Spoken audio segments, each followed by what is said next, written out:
Welcome back to Pancake FC, the YouTube channel named after the fantasy team, named after my dog. Today, we are putting together our final Euro 2024 fantasy draft. If you haven't noticed already, just glancing at the screen, I'm getting a little bit crazy with it. I'm also, as always, joined by my co-host Pancake down at the bottom right of the screen. I am on the bottom left of your screen. She ain't doing a thing, as per usual, just sitting across the room, laying around. She's been sleeping all night. Now she's sleeping some more. Hopefully she'll be good and energized for the Euro kickoff today. I am super excited for the Euros to start. I'm in a good spot with my schedule where I can pretty much watch all the games. So I'm ready to go with it, and let's go ahead and get into my team. It is pretty similar to the draft in the video that I uploaded, I think, about a month ago. Not too much has changed, except maybe a couple big things. I'm just going to run through it real fast. This will be a shorter video today about this, and I'll start with my goalkeepers, go on to defenders, mids, forwards, blah, blah, blah, blah, blah, blah. You get it. Let's do it. In goal, my biggest risk that I'm probably going to take is I'm going to captain Angus Gunn against Germany. I think with the captaincy, and I'm not saying to do this, by the way, I just kind of decided, I'm not super invested in the fantasy for this tournament. I'm doing it for fun. Let's just do some wacky kind of crazy stuff and try to enjoy it. Captaining Angus Gunn will give me a lot to root for in the game today. So I'm captaining Angus Gunn. I decided I don't really want to captain anyone who doesn't have a shot at getting a Man of the Match award. And I did want to captain somebody from the game today because it works pretty good with the scheduling. I know a lot of people are captaining German players. I do actually think Scotland have a chance at maybe not keeping the clean sheet as much, maybe a super small chance of that happening, but I do think they have a chance of drawing the game. Their defense is very solid, and they are a very tactically adept team. So I think basically if Scotland don't lose the game, it is going to be because Angus Gunn makes a ton of saves. A ton of them.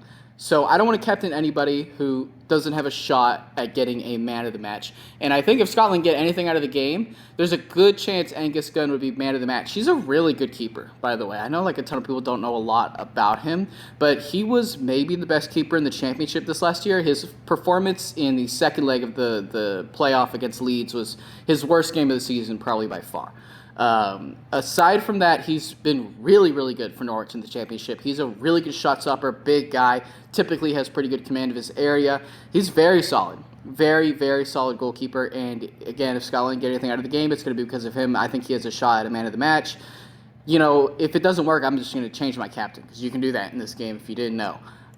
So I feel like it's just a no-risk, upside-only play, only selected by 1%. It's pretty funny. Plus, those games against Switzerland and Hungary aren't too bad later. I will be, if he doesn't work out, I'll just switch to Verbruggen. No problem there. That first matchup against Poland is definitely the best matchup of the tournament in the group stage for them. And defense, I've got Wout Fast because he's dirt cheap, starting for Belgium. They've got some pretty good matchups, not a bad group at all. I have Denzel Dumfries starting, again playing Poland. Their attack is decimated. Lewandowski got hurt. It's a pretty easy pick to go with a defender from the Netherlands. I picked him over Virgil van Dijk because I watched their friendly against Iceland, and he was making crazy back post runs, heading the ball across, had some shooting opportunities.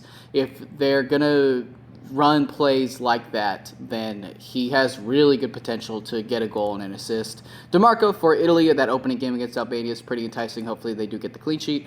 And then I've got Mittelstadt from Germany, also dirt cheap, and they definitely have a good shot at a clean sheet against Scotland. So Scotland, for one thing, in qualifiers took the least shots out of anybody. So they shouldn't be under a ton of pressure. Scotland do get very good quality of chances, though, but they don't shoot a ton, and hopefully won't be too dangerous, and Mittelstadt will turn out fine. I also went with Trent Alexander-Arnold just because it seems like he is going to start. That's what all the reports are saying. He's going to be playing in the midfield, should be on set pieces, just supremely talented, one of the best ball strikers in the world.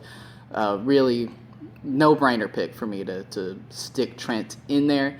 In my midfield, on my bench, at least I've got Hakan Çalhanoğlu for Turkey. He's just kind of the main man playmaking. I know a lot of people on Arda Güler, but I'm feeling Çalhanoğlu more because Çalhanoğlu should also be on penalties. We've got a lot of penalty takers in this team. It's pretty much the main reason why Rodri's in here.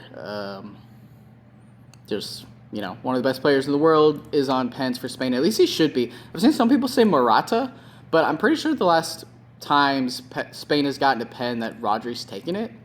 If something comes out or if I find out that that's changed, then I'm definitely going to drop him. So that's kind of the main reason I got him, but... good shot at the Man of the Match award, too. I think he's on pens. I think he's on pens. Kind of another random pick that I've got in here. This and Angus Gunn are probably my two most random picks, is Adam Charin from Slovenia. He's on, all set pieces for them. He had a really good season in Greece this last year. Just kind of a fun differential, in my opinion. If Slovenia get a win or something like that, it'd probably be because of this guy and also Jan Oblak in goal. But... I don't think these matchups are too tough to go anywhere. Slovenia on defense. Just taking this guy even is a risk. I've got Bruno in the team, of course. I think he's got a shot at being one of the biggest players of the tournament. Really good matchups for Portugal, and he should be getting a lot of playmaking opportunities. I've got Dominik Szoboszlai as well. I've got a lot of players in this team who I think are going to be the guy for their team, and tell you what, Szoboszlai is the guy for Hungary. This opening match against Switzerland. Switzerland are kind of decent defensively, but overall, I like Szoboszlai in general for this game. My front three, this is probably the chalkiest front three you're going to see. Lukaku, Kane, Mbappe. There's some reports about Mbappe being hurt. Unless his leg is literally broken, he's going to play. I wouldn't be too worried about it unless the injury is serious. It doesn't really seem like it is. I do think this matchup against Austria is going to be tough, though. Austria are going to be one of the most tactically interesting teams in the tournament. They press a lot, and it's pretty tough in international soccer to see teams get organized, high, aggressive presses going. But Ragnick's pretty much got that going with Austria. They're very familiar with the system. They could give France a hard time. I think they could be a potential dark horse in this tournament. And I think Holland's not the easiest matchup either. Poland should be good, but, it's Mbappe. You kind of got to take him. Kane, I feel a little bit the same way. You kind of got to take him. He's on pens. He should be getting some good opportunities for England as well just to score. And then Lukaku, another guy who has a shot at being one of the players of the tournament, has been in crazy form for Belgium recently. I like the group quite a bit. If Angus Gunn, the captaincy doesn't work out, which is likely, the band will probably just move over to Lukaku, and I sort of expect that to happen. So, no big deal. That is how my team is looking for the start of the tournament. I'm very excited. I hope y'all's teams are looking good. If you haven't already, I do have a league. If you want to join the league, it is called Where Goals. We've got 29 members in it, which is pretty good. I think I can stick. Here is the league code. So if you would like to join the league last second, feel more than free. Thank y'all so much for watching the video. Please feel free to like, comment, subscribe. For every person who does so, Pancake does get an extra treat. I literally just hit 100 subscribers. Thank y'all so much for the support. The response from me being on MLSFI has been really, really nice too. And just want to say thank y'all. I'm really appreciative of all the stuff that's gone on with this channel. I just appreciate y'all a lot. Pretty much just that again. Thank y'all so much, and I hope y'all's teams do well. You have a lot of fun watching the tournament, and again, feel free to join the league. That's pretty much going to do it for Pancake and I today. Best of luck to all of y'all, and I will talk to y'all again very soon.